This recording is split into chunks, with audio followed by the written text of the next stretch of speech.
Hello, friendly alumni. Welcome back to From Here Forward, your favorite UBC Podcast Network podcast.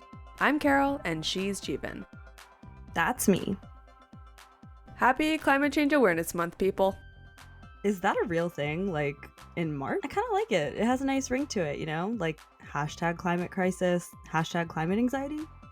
When you add the hashtags, it definitely sounds a lot cuter than the reality of it. Fun fact, in the last 2 years of me living in Vancouver, thank God that is over, one of my biggest motivators to move was because of the big one.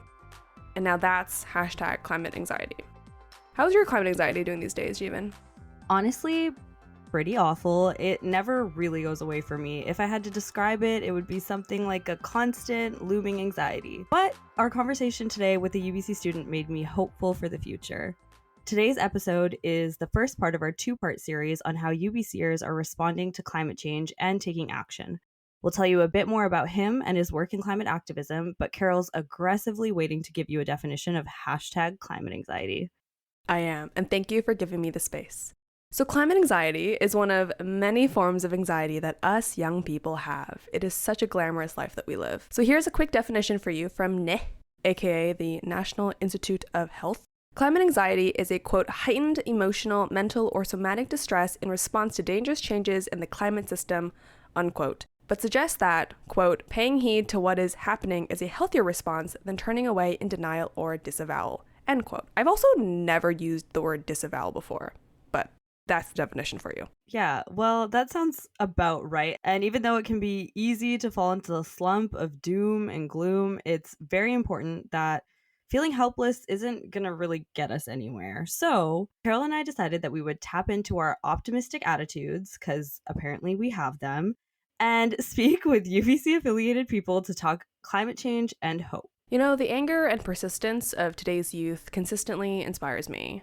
Hashtag power to the youths. We talked to Bashar, a UBC economics student, a COP27 and 28 UBC delegate, and documentary filmmaker who is one of many youths to be part of the climate movement. And I'm going to let Jeevan introduce you to him because that was a lot of talking on my part. So, in addition to being a student, Bashar is a climate activist and filmmaker from Bangladesh. We had a great opportunity to watch his short film, Stories of Change. I won't spoil too much, but essentially it's about igniting conversations, disseminating knowledge, and forging connections, because he believes every story holds the potential to shape our future. We hope you enjoy. Hi everyone, my name is Bashar. I am originally from Bangladesh but have been living in Vancouver for the last 3 years. I study economics in my fourth year of my bachelor's program. I have been involved in the climate activism space for the last couple of years, for almost the last 5 years. And what I do basically is try to bring people together through storytelling, through data, through other mediums, and move them towards climate action. And can you tell us about a particular moment or period in your life when the effects of climate change in Bangladesh kind of became more apparent to you and where you recognized it as an overwhelming reality? Absolutely. So I did my high school back in Dhaka, the capital of Bangladesh, and in like the curriculum I studied is the national curriculum, so it's very backdated. It doesn't have like up to date content, but we had incredible teachers in my school who would always bring up topics of current global affairs. And I remember when I was in ninth grade, we had a teacher who brought up the topic of climate change and what that means for us, for the whole country, Bangladesh. And one of the things that he mentioned in that class was that 1/3 of Bangladesh is going to be underwater by 2050. And when I went back home that day, I looked it up and I tried to understand what it really means for my country. And I realized that in that 1/3, which is supposed to go underwater because of sea level rise, is my hometown, where my family and my dad and my mom even today lives and works. So that was very personal to me, and I felt very helpless. And I think we all go through phases of eco anxiety, but that was like, a big reckoning for me. And I went back to school that next day and tried to speak with the teacher to see how things are working. And I was really interested in just not letting that happen. And I remember him talking about the two ways that a person can take action, and one is through policy making and the other one is through entrepreneurship. So in policy making, you basically redefine the rules of the game and try to intervene, and in entrepreneurship you create a new game. So either of those strategies would, at that time I thought would help solve that crisis. So I went with entrepreneurship because policy making was more difficult at that time to get involved in. Also, I didn't have a lot of idea about how advocacy works, but I tried to bring together people to create circular economy systems, to work on different workshops, and just to let other of my peers and friends know who were my age at that time about the wrath of climate change, what it means for my country. And that really got me involved. And after moving to Vancouver, I just saw how disconnected people are from the realities of the global south. And I was very lucky to be able to go to COP, the United Nations Climate Change Conference that happens every year, as a part of the UBC delegation in Egypt in 2022. And that just, magnified whatever assumptions I had about how people are disconnected. So I went back home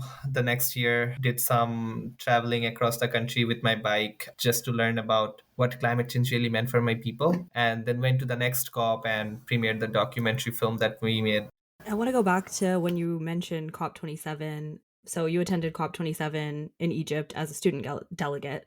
What was that like? And, you kind of talked about how it was something that really solidified you wanting to commit to telling stories about climate justice.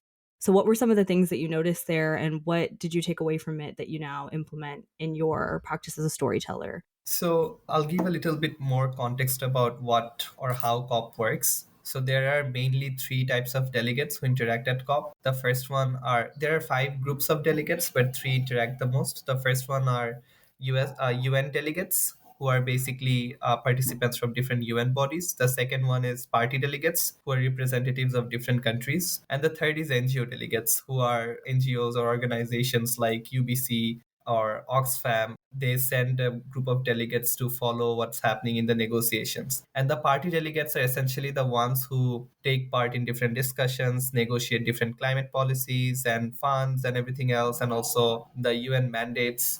Both the times I went to COP as a UBC delegate, the first one being in Egypt, I was an NGO delegate. And I, being an NGO delegate as someone who's from Bangladesh, I could vividly see the lack of representation of my country, and also of different other countries who are very, very vulnerable to the effects of climate change. And this lack of representation affects climate policies because there are less people in the room to bring up the topics that you want to bring up. There are less people advocating for the things that you want to advocate for. And that creates a weird power dynamics between people with power and people who are facing the major wrath of climate change. And it's just accelerating as COPs go by.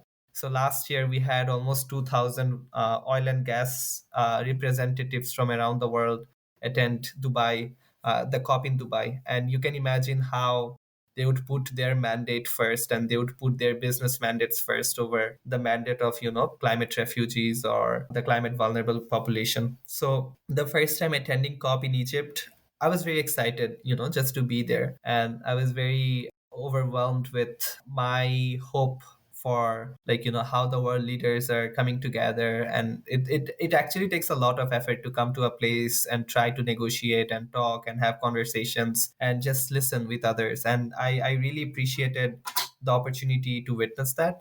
But by the third day, I was seeing how it's a repetition of whatever things that they're saying, and it's not a lot of action, but rather false promises, sometimes even a lack of empathy, not understanding where people are coming from, and just putting their own agenda or self-interest in the first place at first over the needs of others. And I think that really made me realize that how a lot of these climate leaders or a lot of the political leaders, businessmen, the reason they were putting their self-interest in the first place was because they didn't really realize what climate impacts mean or how it's impacting the lives of people. I'm sure if the CEO of Shell spent a month in Sundarban or in the southern coast of Bangladesh with a family who's a climate refugee struggling to go from one place to another, not knowing what meal to eat next, I'm sure Shell would change its tides, and they would recognize what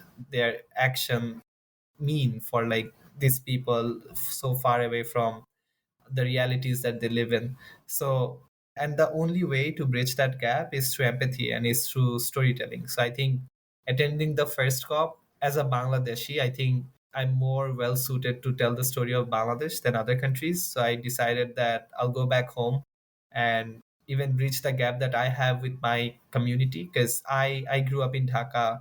I've been living in Vancouver for the last 3 years. So that also means my notion of how I think about the world is very skewed. It's like, I've been living with a lot of privileges all my life. So I wanted to go and explore and hear from and learn from the stories of my people, stories of Bangladesh, and that's what I decided to do. And it was a very inward journey, and not like, I didn't have a lot of goals in mind when I started on my journey. I just wanted to truly experience what living in a country like Bangladesh means, and it has changed over the last few decades with climate change.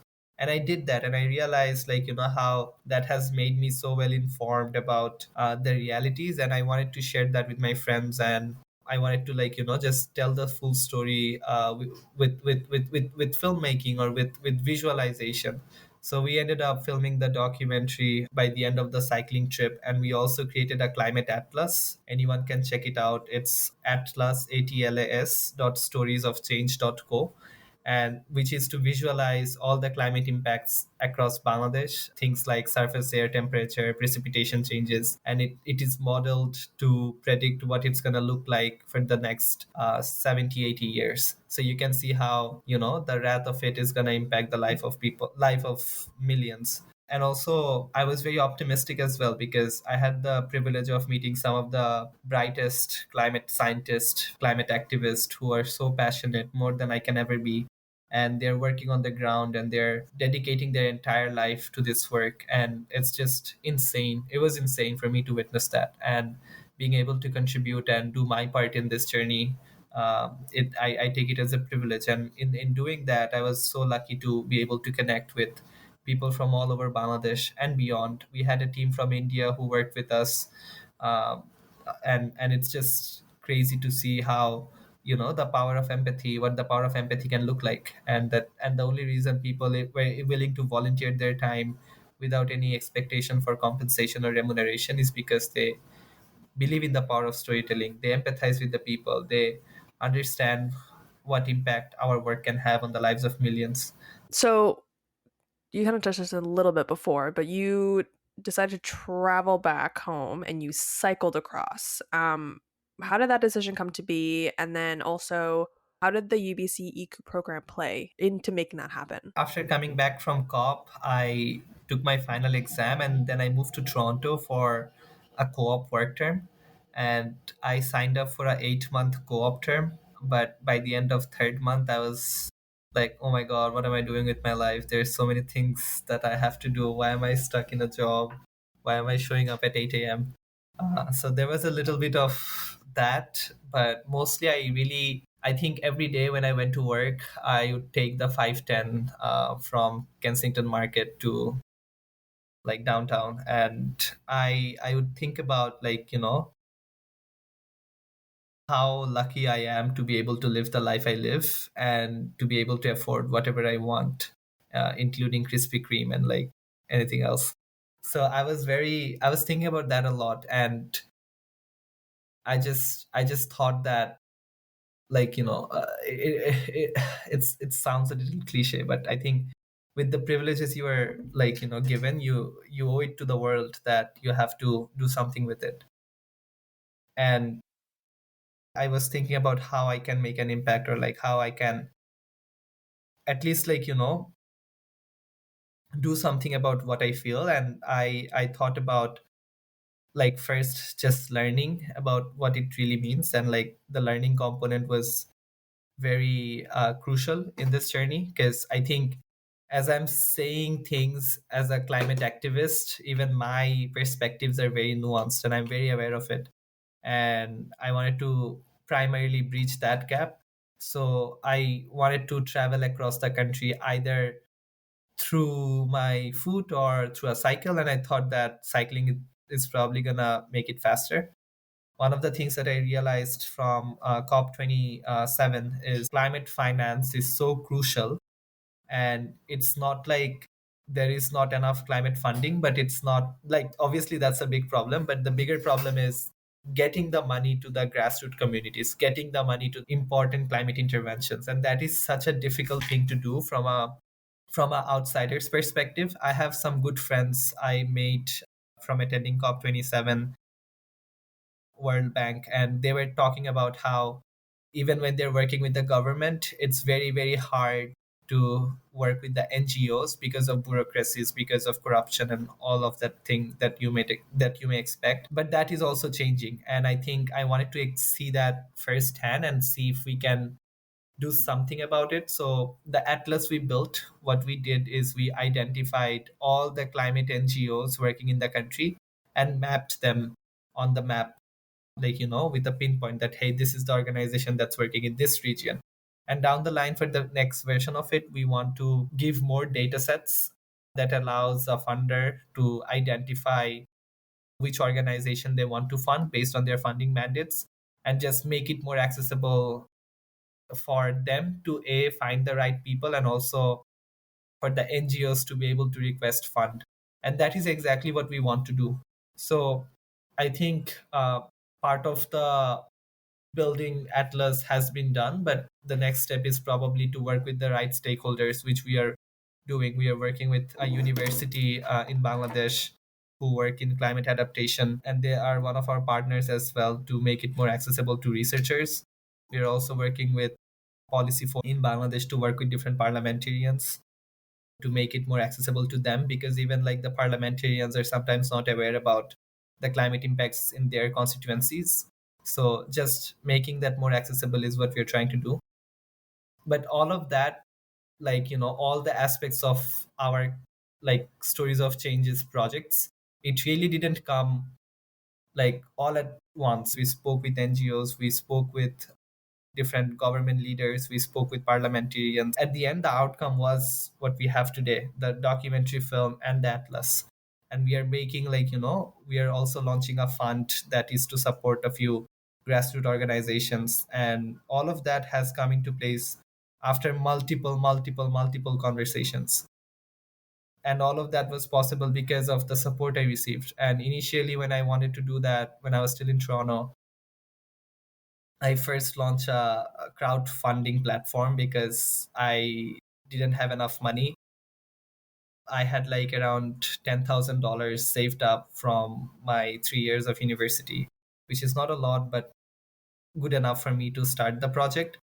And then I reached out to all the people I met at UBC, asking if there's any grants or funding support that I can get. And I spoke with, like, everyone from UBC studios about ABCs of filmmaking to connecting with, like, people from different sustainability hub and others. And all of that conversation in the end allowed us to raise enough money so that I not only reimbursed myself for the savings I put in the initial stage, but also able to have the extra fund we have to launch the climate fund that we're launching. In every single day in Bangladesh, there's 2,000 climate refugees migrating to the capital because they just simply don't have any place to stay.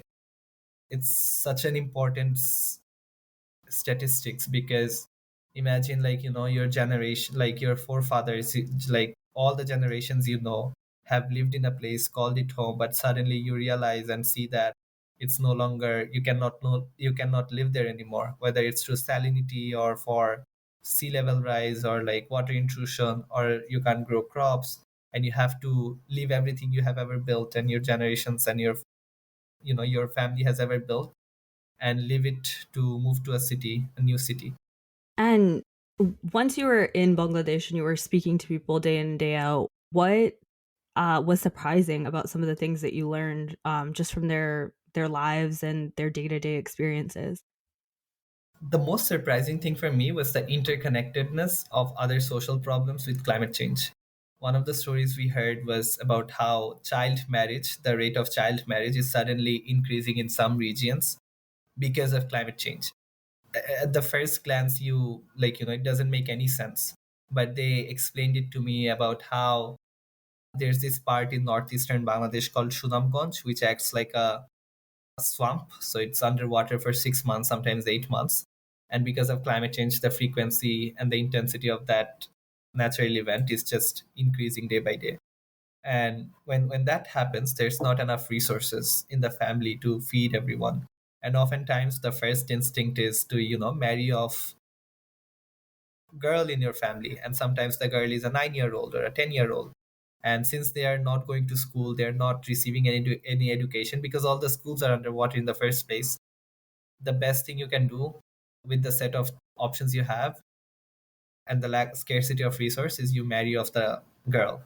And that just came as such a big shock to me, because never in my life I've ever imagined that it can be like, triggered by that.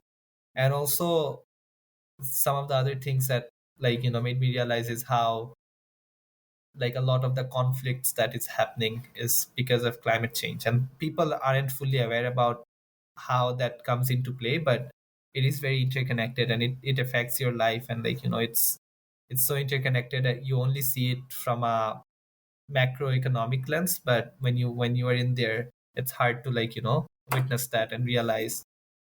Another thing that surprised me is how people are so hopeful about their future no matter what they're going through.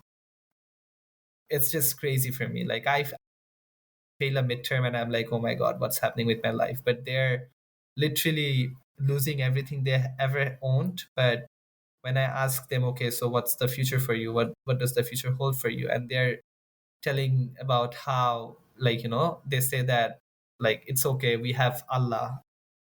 Allah is the Muslim God, and they're hopeful that it's he will decide the fate for them, and it will be all good because they believe in God. And I think that's just so magically powerful. Oftentimes I think we undervalue what the power of hope can be, but I've seen it in communities and how despite losing everything, they're still so determined and so dedicated to build it again, to start over, even if it means that you're 40-year-old and you have to look for a new job in a field that you have never like, done before. But they would still do that. And I think that hope is really really important in this journey, and not just for them but also for people like me who have the privilege to like, work on the other side and create opportunities and create programs that allows them to thrive. And building on that, what like I took away, especially from watching your film, was that there's so much adaptation happening, so much just like quick response, and like just built out of necessity from the people who are facing the harshest effects of the climate crisis. And those stories don't often make it to the places like COP and to where people are theorizing about what to do about climate change. So from your perspective, if you have anything else to add, what do you think it would take to make this global climate conversation more inclusive of marginalized people's voices, but also their interests? First of all, I think we need to get rid of oil and gas representatives at COP. And I know it's a very hot take and it's difficult. Like we are having the next COP in Azerbaijan, in Dubai. In the last COP, there were more oil and gas representatives than there were delegates from Bangladesh and Pakistan combined, I believe. And you can imagine like these are some of the most climate vulnerable countries in the world, but they don't have enough delegates. But you walk around in the venue and you see so many people, representatives of Shell, BP. And the problem is they don't have the NGO badge, they have the party badge. So they can intervene in different negotiations, they can intervene in different discussions, in bilaterals, in multilaterals, and they intervene how much funding is allocated. They intervene if there are more sanctions on oil and gas. And that really makes a big difference, because it's just so difficult to keep telling your story and like, keep telling why it's important, and then you see these people show up, and then it's just difficult to like, ask them to like, put the collective interest over their own self-interest. And I think that has to change. And the second thing that has to change is probably not making places like COP or academic institutions about just about just things where we talk about things, but making it a place of action. As a UBC student, I'm happy, like I say to all my friends and people I meet, I think about my experience in university, and most of my learnings, most of my best times at university were times when I was not in class. And I think it's very crucial and it's very important for us to revisit how we impart education, because so much of it is still stand and deliver lectures. So much of it is still creating assignments and a class dynamics where we put some people on top of other and create like signaling mechanisms for employers to decide which employee to take. I think as humans, we were never supposed to be working for others. We were all entrepreneurs, but after industrial like revolution and like after all that thing that happened in the 1800s, systems have changed a lot, and I think we should revisit how education is to be imparted, and more emphasis on empathy, more emphasis on storytelling, more emphasis on connecting with each other. So you kind of talked about this a little bit earlier, but what was the reception like with your film when you premiered it? I cried. I was like crying because we got like a standing ovation at the Canadian event that happened a few Fridays ago. And it was just so, I felt so happy to be able to share the story with my friends and my family and like people in Vancouver. And at COP, we also had a really, really good reception. We were able to bring a lot of people together, different from different walks of life, to come and see our work. And that was also very powerful, not just for us to like be able to share the story, but also for us to be invested in telling the full story. And I think at the core of the film is the atlas, which should take more attention than the film itself, because the atlas is what we are trying to use as a tool to make funding more accessible. We have already created the beta version of it, but now as we are entering phase 2 of our project, we want to create a more robust atlas where we have more information, more data, and we are trying to work with different stakeholder groups to see how we can, like, first of all, let the funders use the atlas as a tool to fund initiatives, and also work with the government to ensure that we are able to incorporate this as a government tool so that policymakers are aware about which areas need support. So I think everyone who I have had the privilege of talking to and sharing our work has taken it very positively and very with a very light-hearted approach. But I personally feel the urgency of the work, and so does my teammates. And I think we don't want to wait until the next, big event or the big climate disaster before we take actions. And that's why we are launching the fund. That's why we are in constant communication with different other groups. That's why we are trying to have meetings with World Bank and Jeff, because a lot of these processes also takes time. A lot of these relationships, building the rapport, takes time. I'm very hopeful about our work. I'm very hopeful about the people who we work with. I'm very hopeful about the world we are building all together, because at the end of the day, like, because of how social medias work, we only hear the negative stuff, but there's so much positive out in the world, and there's so much power in community, and I think that's often overlooked in the negatives. Yeah, I feel like hope has been such a common thread throughout both the doc and this conversation. I remember the quote from the film where it said, "Hope is our most powerful tool," and that really stuck with me. And I think a lot of where that hope lies is in the youth. So I'm curious about your thoughts on the role that you see youth playing, but also more specifically, what role do you see Bangladeshi youth playing in the future of this global climate movement? I would quote Rihanna on this. I would say the role that Bangladeshi youth will play is work, work, work. And I think that there's a lot of work that has to be done, and it's not like we are tired, it's not like we're jaded. We have the hope, we have the ambition, we have the dedication and thrive. So it's just like, I have so many incredible friends from all over the world who are studying to be the best lawyers, to be the best entrepreneurs, to be the best chemical engineers and best physicists. And I think all of them have a very Bangladesh focused, global south focused lens. And it's not like only Bangladesh, it's a very global lens, and they want to work and they want to contribute.